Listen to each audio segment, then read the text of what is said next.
Port on this. Cuando hizo el cambio de sesión de computadora a sesión de celular, no se grabó. Pero en resumen, las ondas electromagnéticas también depositan energía en la materia. La única diferencia es que son ondas electromagnéticas que no son ionizantes. Efectos directos en el ADN, pues no podrían generarle, como sí lo hacen las radiaciones ionizantes, pero sí le pueden generar calentamiento. ¿Qué tan malo es el calentamiento en función de nuestros tejidos? Pues eso habría que explorar algunos estudios. Yo les mencioné uno de los espermatozoides, ¿verdad? De los ultrasonidos, que son ondas mecánicas, pero no es radiación electromagnética, ni ionizante, ni no ionizante, ¿verdad? Pero sí pueden generar, obviamente son agentes externos, ¿verdad? Son agentes externos que pueden generar algún tipo de incidencia. ¿Qué tipo de incidencia? Esa habría que buscar documentos científicos que sustenten esas incidencias.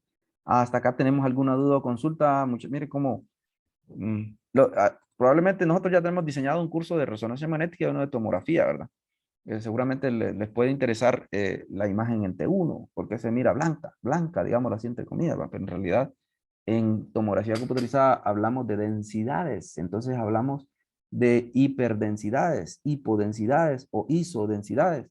En resonancia magnética, por el contrario, hablamos de intensidades de señal, por lo tanto van a haber siempre hipo, iso, hiper, hiperintensidades, hipointensidades, isointensidades, ¿verdad?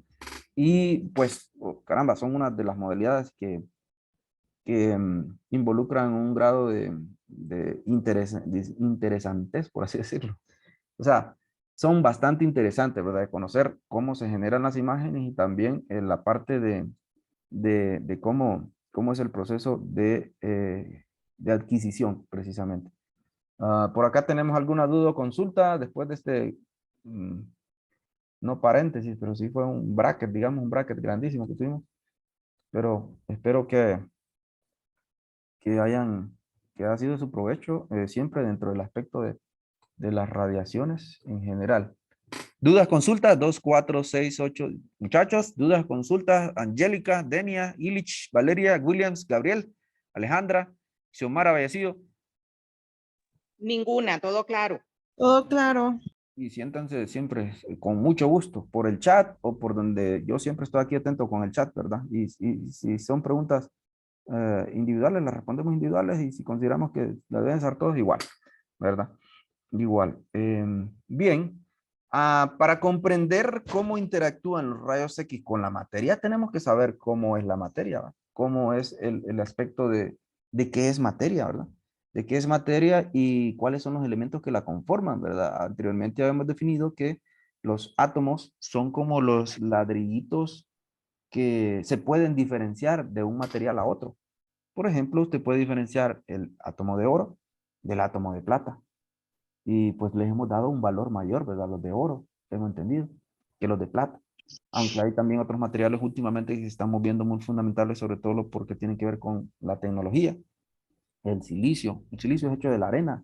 Hay un montón de arena, ¿va? Pero ahorita parece que China le está bloqueando la arena que le vendía a Taiwán y por ahí, pues entonces hay una pequeña diferencia y seguramente va a afectar la cuestión de la producción de los chips. Pero bueno, podemos diferenciar a nivel atómico los materiales.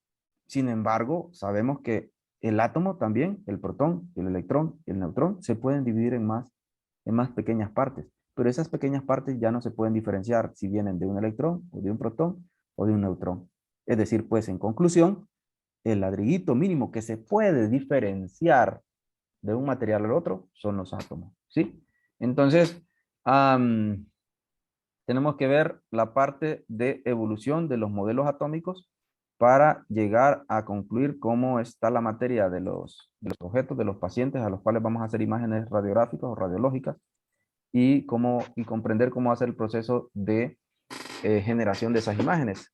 Este contenido que vamos a ver, los objetivos son que todos podamos relatar un poco de la historia del átomo a nivel básico, ¿verdad?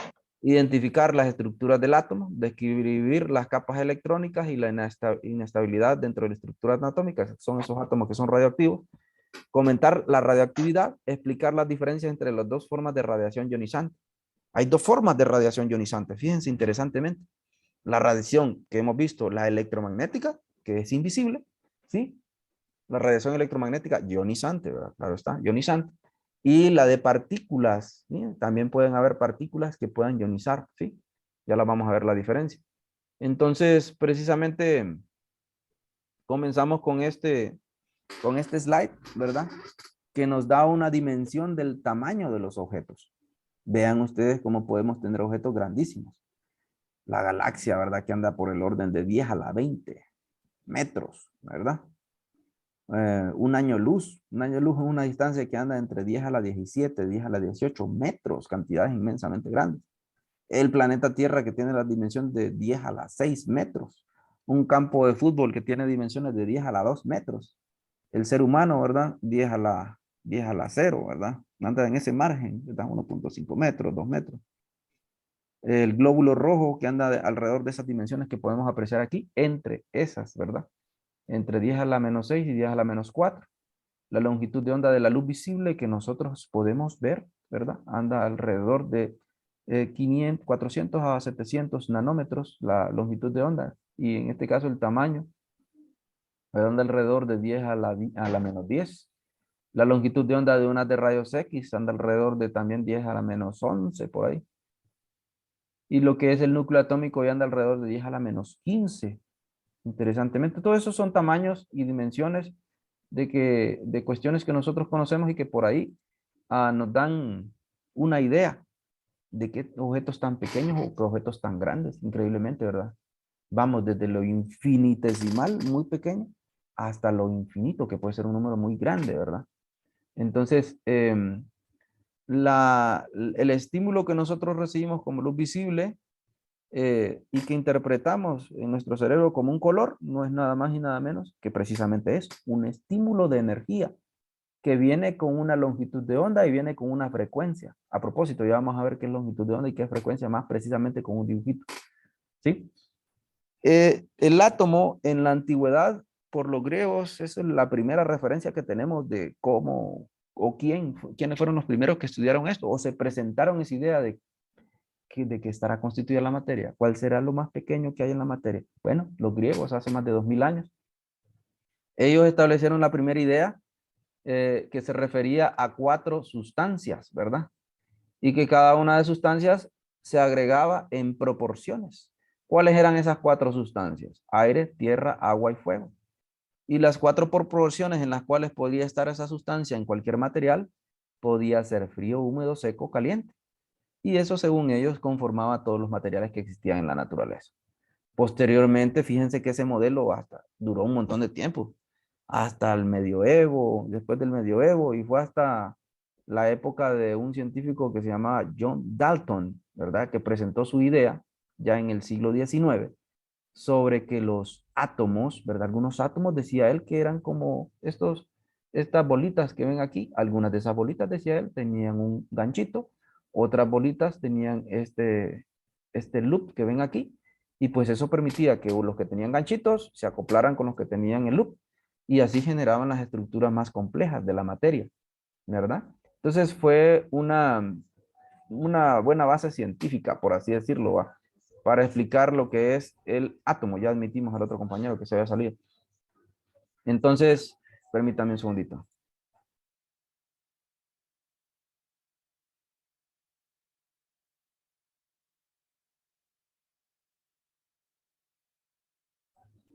Muy bien, entonces,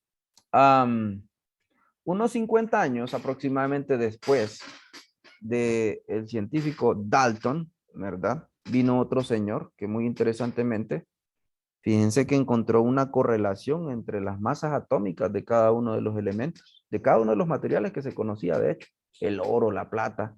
Y entonces este señor ruso, para hacer el detalle de que la nacionalidad rusa, Dmitry Mendeleev mostró que si los elementos se disponían en orden creciente de su masa atómica, se observaba una repetición periódica, ¿verdad? De similares propiedades químicas. Entonces él decía, bueno, aunque yo no conozco estos elementos que no han sido descubiertos, pero yo creo que también van a seguir esa secuencia lógica de estos que ya he encontrado. En aquel tiempo se habían identificado alrededor de 65 elementos nada más. Y el trabajo de este señor, Dmitry Mendeleev, obtuvimos lo que hoy en día se conoce como la tabla periódica de los elementos, que está ordenada en grupos y está ordenada también en periodos. Otro señor que tuvo que ver mucho en el desarrollo de lo que es el entendimiento del modelo atómico es Thomson. Después de la publicación de Mendeleev, algunos elementos adicionales se identificaron nuevos, ¿verdad? Y la tabla periódica se fue haciendo más grande, se fue complementando. Sin embargo, el conocimiento de qué era el átomo, ¿verdad? Todavía está mucho por mejorar. Y entonces este señor propuso su modelo, dijo, bueno, digamos que los átomos son como un pudín, ¿verdad? Así como un quequito sería, nosotros lo conocemos como quequito de esos de pan. O también puede ser como una gelatina, ¿verdad? Y en esa gelatina se le agregan como pasas. Entonces, el pudín es carga positiva y las pasas son carga negativa. Y ese fue el modelo que propuso el átomo de este señor Thomson, J.J. Thomson. Eh, el modelo atómico que evolucionó después sobre la base del conocimiento de estos científicos que aportaron ese conocimiento, que hoy en día nos va a parecer como que es simple, ¿verdad? Pero bueno, en su entonces fueron desarrollos muy importantes. El átomo de Bohr se evolucionó de todos esos modelos atómicos y para propósito de lo del entendimiento de lo que estamos viendo en nuestro contexto de producción de rayos X y de la radiografía, este va a ser el modelo que vamos a utilizar, el átomo de Bohr. Fue establecido en 1913 por Niels Bohr y mejoró mucho la descripción del átomo y pues básicamente él se basó en ideas del sistema solar. Si se fijan, el Sol sería como el núcleo donde se encuentran los nucleones. Siempre que usted escucha hablar de nucleones, se refiere a lo que está en el núcleo, protones o neutrones. Y en las órbitas se encuentran los electrones, ¿verdad? Ese fue el modelo atómico de Niels Bohr, ¿verdad? Y para nuestros propósitos, reitero, este átomo va a ser el modelo que vamos a utilizar para la comprensión de la producción de rayos X, de la interacción de los rayos X con los pacientes, de la materia de los pacientes y para la generación de la imagen radiográfica.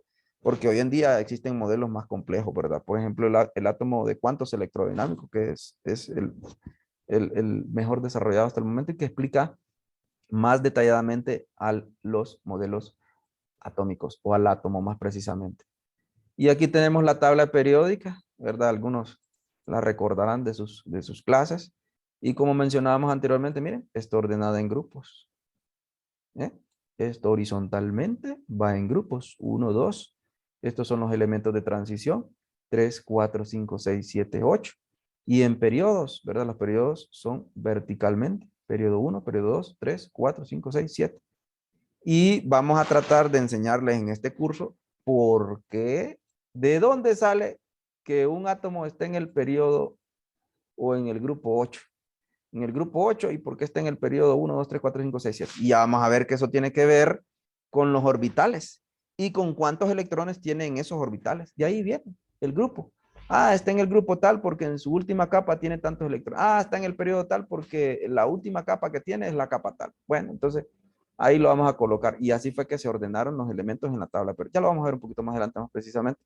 Y todo eso, reitero, nos va a dar las herramientas para comprender el equipo de rayos X, del cual hemos hecho la visita técnica que fue para algunos presencial, para otros fue virtual, pero que ya conocemos el equipo de rayos X. Y nuestro objetivo final va a poder hacer una radiografía, poder colocarla en el negatoscopio y poder decir, miren, de aquí el electrón salió del cátodo, llegó al ánodo, y ese ánodo produjo rayos X con una energía tal que fue filtrada por filtros. Los filtros redujeron su energía de baja porque solo generan dosis en el paciente, llegaron al paciente, interaccionaron con el paciente, llegaron al receptor de imágenes, el receptor de imágenes se transformaron en luz visible, la luz visible expuso la película radiográfica y la luz radiográfica se presentó directamente o interaccionó con la película radiográfica que posteriormente fue procesada, ¿verdad? Y generó la radiografía. El átomo es esencialmente vacío. Si nosotros fuéramos el núcleo, ustedes encontrarían el primer electrón casi a 10 kilómetros.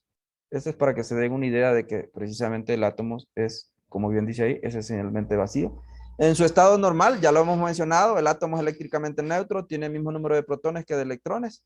Y aquí vemos que los átomos tienen constituyentes más pequeños. Por ejemplo, un núcleo tiene protones y neutrones, pero los protones y neutrones en su interior tienen quarks, tienen gluones, pero nosotros nos quedamos hasta que las partículas elementales son protones, neutrones, electrones, ¿verdad? Hay más partículas, pero eso desde el punto de vista radiológico no nos va a aportar mucha información, ¿verdad? Las partículas fundamentales de un átomo son el electrón, protón y neutrón, consecuentemente, como habíamos mencionado.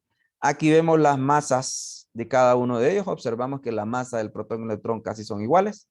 La del electrón, mire, anda alrededor de 2000 veces. Podemos hacer la división, ¿va?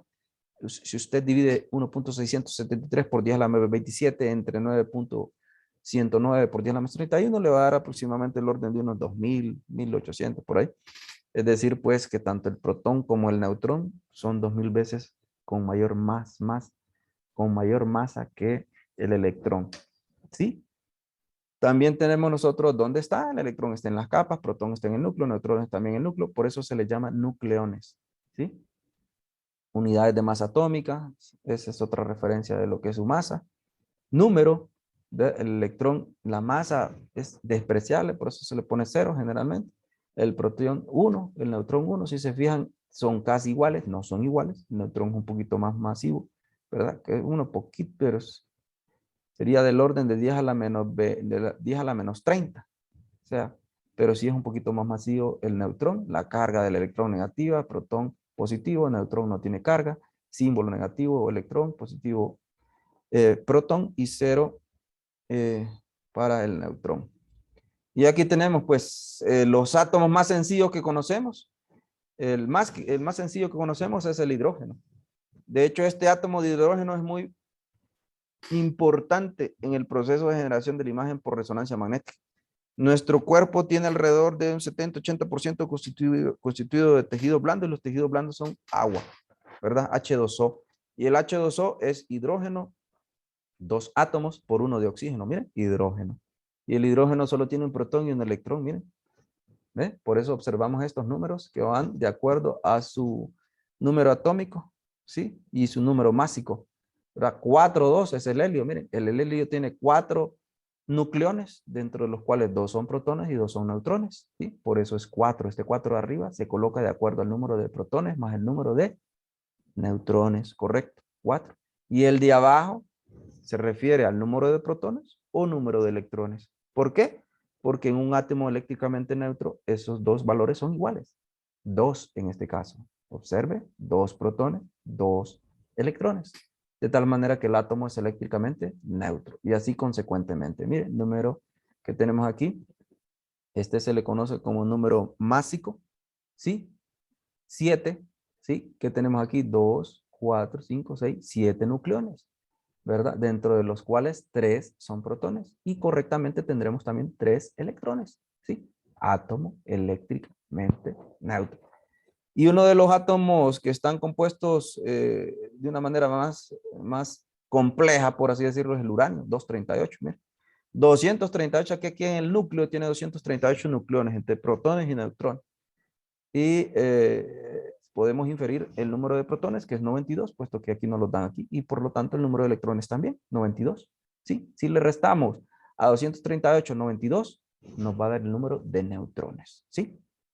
Es decir, pues restando el número másico del número, si le restamos al número másico el número atómico, nos va a dar el número de neutrones. ¿Cómo lo podemos ver más fácilmente? Bueno, número másico se refiere a la masa del átomo y la masa del átomo está en el núcleo porque la masa de los electrones, por muchos que sean, son despreciables. Entonces, cuando hablemos de un número másico, imaginemos siempre el núcleo. ¿Sí? Ese sería un tip para diferenciar eso. ¿Y por qué estamos viendo esta cuestión de los átomos? Ah, bueno, porque el tejido blando está constituido por H2O en su mayor parte. Y vamos a ver cómo van a interactuar los átomos con los rayos X que le lleguen, los átomos del paciente. Ese será nuestro objetivo. Aquí volvemos a ver cómo un rayo X puede generar la ionización, ¿verdad? A este electrón que quedó libre se le llama catión y al átomo que quedó sin ese electrón se le llama anión. Eso lo volvemos a ver, lo hemos visto en los contenidos anteriores. Una fórmula para conocer cuántos electrones debe tener un átomo máximo, oigan bien, máximo por capa, es identificar las capas por números. Capa 1, la más cercana al núcleo. Capa 2, la siguiente. 3, 4, 5, 6, de acuerdo a la capa que esté. Recordando que el átomo está constituido por un núcleo, ¿sí? La primera capa sería la 1, segunda capa sería la 2, tercera capa sería la 3 y así consecuentemente. Esta fórmula que está acá nos puede ayudar a calcular cuánto máximo de electrones puedo tener en los orbitales, ¿verdad? N se refiere al número de orbital. Si quiero encontrar cuál es el número máximo que puedo tener en el orbital 1, pues en lugar de n pongo 1. 1 al cuadrado es 1, por 2 es 2. Máximo podría tener 2 en este primer orbital, ¿sí? Si es el orbital 2, sustituimos ese 2 por la n, el 2 en la n. 2 al cuadrado es 4, por 2, 8. En la segunda capa máximo podríamos tener 8 electrones. Máximo, no estamos hablando de cuántos tiene, no, cuántos puede tener máximo.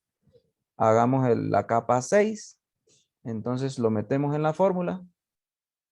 6 al cuadrado es 36, por 2, 72. En la capa 6 máximo se podrían acomodar 72 electrones, ¿sí? Y así consecuentemente. Muy bien, vamos con la siguiente slide. Y aquí está. Esta tablita nos muestra cuánto es el máximo número de electrones que podríamos tener en cada capa. Capa 1, ya lo hemos encontrado, 2, 3, la 3, 18, la N, 32, la 5, 50, la 6, 72 y la 7, 98. También se estila darle símbolos a la capa. Capa K, la 1, capa L, la 2, capa 3, la M, la N, la 4, la O, la 5, la P, la 6 y la Q, la número 7. Se puede hablar de capa 1, capa K, capa 7, capa Q, consecuentemente. Muy bien, continuemos. Configuración electrónica, y esto es lo que les habíamos prometido anteriormente. ¿Por qué un átomo se coloca en ese lugar en la tabla periódica? ¿Por qué? Por esto precisamente, y espero que sea algo nuevo, una primicia, ¿verdad? Que lo comprendan, comprendido en este curso, ¿verdad? De igual forma, si ya lo saben, pues qué bien, excelente. El número de electrones en la capa más alejada de un átomo va a ser igual a su grupo. De nuevo, el número de electrones de la capa más alejada de un átomo va a ser su grupo. ¿Sí? En la tabla periódica, por supuesto. Ahora bien, el número de electrones en la capa más exterior determinará la valencia del átomo. Esto no, desde el punto de vista no nos va a interesar. El siguiente concepto es el número de la capa electrónica más alejada de un átomo va a ser igual a su periodo. ¿Vean? Periodo. ¿En qué periodo va a estar un átomo? Ah, bueno, entonces fijémonos cuántas capas tiene. ¿Sí? ¿Tiene 7 capas? Ah, bueno, tiene 7 capas. Entonces 7 va a ser su periodo. Ahora fijémonos en cuántos electrones tiene en esa capa, en esa séptima capa. Ah, bueno, ¿cuántos tiene? 4. Ah, entonces ese va a ser su grupo. Entonces comprendemos ahora por qué los átomos se ordenan en la tabla periódica de acuerdo a esto. ¿Sí? ¿Dudas o consultas hasta acá? ¿Estamos bien? Y cada átomo va a tener su configuración electrónica propia, lo cual lo va a ubicar en una única posición, tanto de grupo como de periodo. ¿Sí? ¿Estamos bien? Hola, Sí, hola. Sí, grupo, periodo. Muy bien. Vámonos más para acá. Entonces, por eso aquí está un ejemplito. ¿Cuáles son el periodo y el grupo del agente de contraste gastrointestinal? En la parte gastrointestinal, como es un tejido muy blando y se quiere analizar más preciso en la parte de imágenes médicas, se le agrega un medio de contraste, a veces se le dicen varitado, un medio de contraste variado, pero varitado es la palabra más adecuada, o con bario, un medio de contraste con bario. El bario tiene un número atómico relativamente elevado comparado con el tejido blando. Y por ende, cuando se introduce en el cuerpo del paciente, entonces, sobre todo en la parte gastrointestinal, pues va a realzar en la imagen radiográfica, en la imagen radiológica. Entonces nos está preguntando, ¿cuál es el periodo y el grupo del agente de contraste del bario? Periodo 6 y grupo 2. ¿Por qué? ¿Por qué? Porque el periodo viene relacionado con el número de la capa electrónica más alejada. O sea que el bario tiene 2 capas, nada más. ¿Sí? Y en esa capa 2, por eso se le pone grupo 2, en esa capa 2 tiene 6 electrones, por eso se le dio el periodo 6. Muy bien, espero que con ese ejemplo hayamos quedado bien. Ahora, hay otra limitante en cuanto a las capas. ¿Cuántos electrones puedan haber en las capas? Nos dice que ninguna capa exterior puede contener más de 8 electrones. ¿Sí? O sea que a pesar de que nosotros encontramos que el número máximo de electrones son estos, en algunos casos, o en la mayoría de los casos, si está incumpliendo esta otra regla, entonces ninguna capa exterior puede contener más de 8, se tienen que acomodar en la siguiente capa. ¿Sí? Entonces una conclusión importante de todo esto sería que todos los átomos que tienen un electrón en la capa exterior están en el grupo 1, ¿sí? De la tabla periódica. Los átomos que contienen 2 electrones en la capa exterior están en el grupo 2 y así consecuentemente. Cuando hay 8 electrones en la capa exterior, la capa se dice que está completa o está llena. Entonces los átomos con capas exteriores completas están en el grupo 8. Y los gases nobles y son muy estables. Los gases nobles son esos que tienen completa su capa número 8 y son muy estables. Bueno, vamos a hacer una pausa por aquí porque ya el tiempo nos está ameritando. Y reiterarles que vamos a dejarles una pequeña actividad similar a la que hicimos en esta semana, en función de que adquiramos todos estos conocimientos. Ya solo nos faltan unos pocos slides por terminar las herramientas básicas o conceptos básicos que nos van a permitir comprender ya con conocimiento de causa la formación de la imagen radiológica. En primera instancia, imagen latente, posteriormente, imagen radiológica, y nos va a permitir poder, reitero, con conocimiento de causa y con una base teórica, discutir sobre los aspectos relacionados con esas imágenes radiológicas. Vamos a ver quiénes están por acá. Está Angélica, ¿estamos bien? ¿Dudas o consultas, por favor? Si se lo Todo claro. ocurre durante el transcurso de la semana, con mucho gusto. También se la respondemos. Denia R. Monge. Todo bien, todo claro, gracias. Ilich, Gabriel Ponce, Nelsi, Radamés, Valeria, William. Presente. Todo claro, gracias. Bueno, muy bien. Yo igual les voy a estar compartiendo algunos videitos relacionados en el transcurso de la semana. Nos vamos a quedar por acá el día de hoy. Yo les voy a anunciar cuándo va a ser la siguiente visita técnica que vamos a hacer. Probablemente, pero de igual forma siempre les vamos a dar la solución de que la puedan hacer virtual, los que no puedan movilizarse, con mucho gusto. Así como lo hicimos la vez pasada, de igual forma va a quedar grabada, ¿verdad? Todas las referencias, muchachos, están en el libro de texto, ¿verdad? Que les hemos compartido. Si quieren ahondar más y si no entienden algo, pues ya saben, estamos a la orden. Con mucho gusto. Si no hay dudas o consultas, nos vamos a quedar por acá. Un saludo, que estén bien y cuídense. Igual, muchas gracias. Nos vemos, nos vemos. Muchas gracias.